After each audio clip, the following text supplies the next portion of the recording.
تو اولاد اللہ کی نعمت تو ہے، پر یہ ہماری زندگی کا بہت بڑا امتحان بھی ہے۔ اللہ تعالیٰ نے فرمایا انما اموالکم و اولادکم فتنہ، تمہارا مال اور تمہاری اولاد فتنہ ہے۔ فتنے کا مطلب ہوتا ہے امتحان۔ اللہ تعالیٰ کبھی نعمتیں دے کر کے بندے کو آزماتا ہے، کبھی نعمتیں چھین کر کے آزماتا ہے۔ بعض مرتبہ اولاد کا نہیں ملنا بھی اللہ تعالیٰ کی طرف سے امتحان ہوتا ہے۔ بہت سارے لوگ اس امتحان میں بھی فیل ہو جاتے ہیں۔ شادی ہوئی 2-4 سال بچے نہیں ہوئے، دعائیں کر رہے ہیں، فریادیں کر رہے ہیں، فریادیں پوری نہیں ہوئی، 3 سال 4 سال 5 سال ہو گئے، اب چلو فلاں بابا کے مزار پر، فلاں درگاہ پہ سر جھکاؤ، فلاں راقی سے تعویذیں لکھاؤ۔ فیل ہو گیا بندہ امتحان میں اللہ تعالیٰ کے۔ بعض لوگ اس لیے فیل ہو جاتے ہیں کہ اللہ تعالیٰ نے اولاد نہیں دی، بعض لوگ اولاد ملنے کے بعد فیل ہو جاتے ہیں۔ اللہ تعالیٰ نعمتیں دے کر کے بھی آزماتا ہے کہ نعمت لے کر کے بندہ اس کا حق ادا کرتا ہے کہ نہیں ادا کرتا ہے، اللہ کا شکر ادا کرتا ہے کہ نہیں ادا کرتا ہے۔ یہ اولاد انسان کے دین و ایمان کے لیے اللہ تعالیٰ نے اس لیے قرآن مجید میں فرمایا ان من ازواجکم و اولادکم عدو لکم، تمہاری بعض بیویاں، تم میں سے بعض لوگوں کی بیویاں اور ان کی اولاد ان کے لیے دشمن ہیں۔ دشمن ہے، جیسے دشمن نقصان پہنچاتا ہے نا دنیا میں آپ کو، ہم میں سے بہتوں کی بیویاں اور بہتوں کے بچے دشمن ہیں جو ہماری آخرت تباہ کر دیں گے۔ اللہ ہم کو ایسی اولاد سے اور ایسے بیوی سے محفوظ رکھے جو ہمارے لیے آخرت کا سرمایہ بننے کے بجائے آخرت کے عذاب کا ذریعہ بنے۔ لیکن یہ ہوگا کچھ لوگوں کے ساتھ، کچھ لوگ قیامت کے دن اپنی بیویوں کی وجہ سے جہنم میں جائیں گے، کچھ لوگ قیامت کے دن اپنے بچے کی وجہ سے جہنم میں جائیں گے۔ اولاد اتنا بڑا فتنہ ہے، لیکن اس اولاد کی آپ اچھی تربیت کریں، اس کا حق ادا کریں تو یہ اولاد دنیا میں بھی فائدہ پہنچانے والی ہے، آخرت کی بھی بہت بڑی نعمت ہے۔ اگر آپ نے اچھی تربیت کر کے اس اولاد کا حق ادا کیا تو یہ صالح اولاد تو آخرت کا بہت بڑا سرمایہ بھی ہے۔ ہاں، صوفیہ کے یہاں پہ جو ایک زہد کا ہندوانہ اور مشرکانہ تصور پایا جاتا تھا، جس میں وہ صوفیوں کے یہاں آپ کو یہ ملے گا کہ وہ اچھے کھانے کی برائی کرتے تھے کہ اچھا کھانا نہیں کھانا چاہیے، گوشت کھا لے کوئی آدمی تو 40 دن تک اس کا دل سخت رہتا ہے۔ تو وہ ہم بستری کی بھی صوفیہ کے یہاں پہ آپ کو بہت مذمت ملے گی کہ جو شخص ایک بار ہم بستری کر لیتا ہے 40 دن تک اس کا دل سخت رہتا ہے۔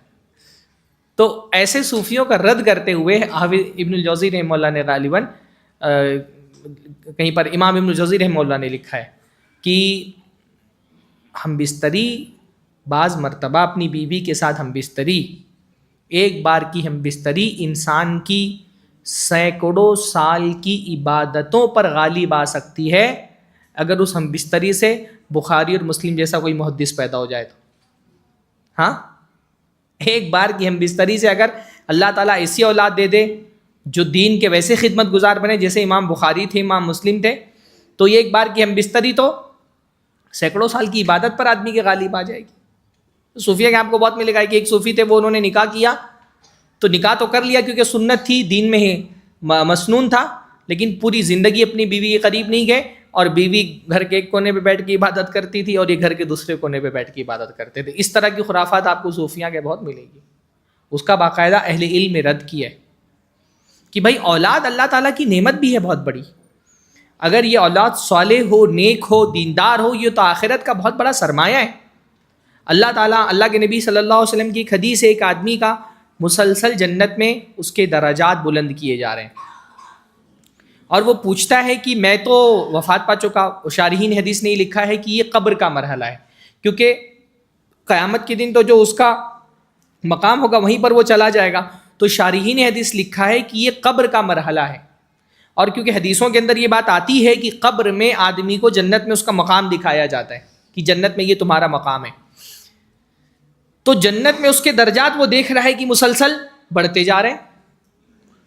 وہ سوچ میں پڑ جاتا ہے کہ بھائی میں تو وفات پا چکا، میرے نیکیوں کا سلسلہ منقطع ہو چکا ہے، جب میری نیکیاں ختم ہو گئیں تو یہ میرے درجات کیسے بلند ہو رہے ہیں؟ تو وہ سوال کرتا ہے کہ میں تو مر چکا، میرے نیکیوں کا سلسلہ منقطع ہو چکا ہے، پھر میری یہ درجات کیسے بلند ہو رہے ہیں؟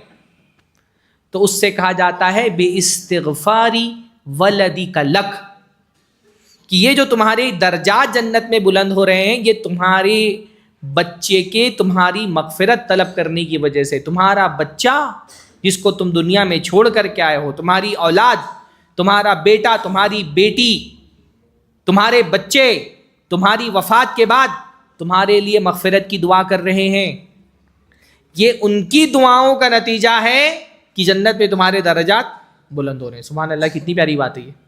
ہاں, یہ کتنی پیاری بات ہے کہ آدمی کے درجات جنت میں بلند ہو رہے ہیں اور اس کو لائیو دکھایا جا رہا ہے قبر میں کہ جنت میں تمہارے درجات بلند ہو رہے ہیں, اور اس کو بتایا جا رہا ہے کہ یہ کیوں بلند ہو رہے ہیں, کہ تمہاری اولاد تمہارے لیے مغفرت کی دعا کر رہی ہے. سبحان اللہ, کتنی پیاری بات ہے یہ. ہاں, بعض مرتبہ ہم یہ سوچتے ہیں کہ ابا وفات پا گئے, اماں وفات پا گئیں, ان کی خدمت کا موقع ہاتھ سے نکل گیا, زندہ ہوتے تو آج ان کی خدمت کرتے. اللہ کے بندے, جتنی ہماری خدمت کی ضرورت ہمارے ماں باپ کو ان کی زندگی میں تھی, اس سے زیادہ ضرورت ان کی وفات کے بعد ان کو ہوتی ہے. ہماری زندگی میں کیا خدمت کر لیں گے آپ؟ کھانا پانی فراہم کر دیں گے, علاج کرا دیں گے, رہائش دے دیں گے, کپڑے دے دیں گے, کیا خدمت کر لیں گے آپ؟ اس سے بڑی خدمت کیا ہے کہ وہ وفات پا گئے اور آپ ان کے لیے مغفرت کی دعا کریں. ہاں, آپ ان, کتنا پیارا یہ احساس, کتنا پیارا ہے کہ آپ یہاں مغفرت کی دعا کر رہے ہیں, لائیو ان کو قبر میں بتایا جا رہا ہے کہ بھائی تمہاری اولاد صالح نکل آئی ہے, تمہارے بچے نیک ہیں, صالح ہیں, اور وہ تم کو بھولے نہیں تمہاری وفات کے بعد, وہ تم کو یاد کر رہے ہیں اور تمہارے لیے دعائیں کر رہے ہیں, اور ان دعاؤں کا نتیجہ ہے کہ جنت میں تمہارے درجات بلند ہو رہے ہیں.